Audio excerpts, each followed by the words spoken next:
So you've got these men and women out there who are serving Christ in a pastoral role who need to know that I'm okay. Now, some may come to a point in their ministry where they realize that, okay, I've done this for a while and this is not what I want to do. But now go back to this word calling, because I have a little different perspective on it, where people are like, I can't leave pastoral ministry because that's my calling. So they feel like if they walk away from their role or their job or their title, they're walking away from Jesus. And maybe we got that wrong. As opposed I to think saying we you're absolutely have called that to wrong. pastoral ministry, your calling is to Christ, your gifting is a pastor, your placement is a local church.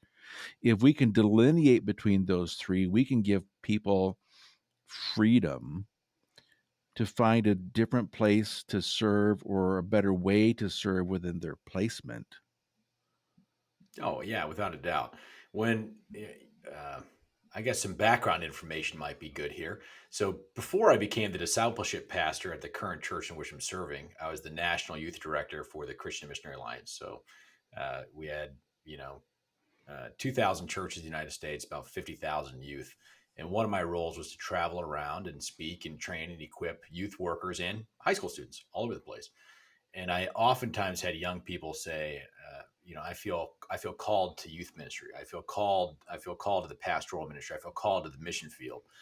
And I would always challenge that call immediately because they're operating from an immature context. What they're experiencing is the call to be wholeheartedly dedicated to Christ. Yeah.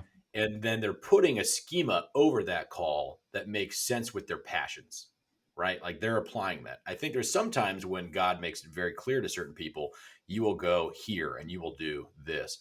I think the majority of people that are serving Christ in pastoral ministry or any kind of ministry of the church, they would tell you, my calling shifts over the years. I felt called to this, then I was called to this, then I was called to this.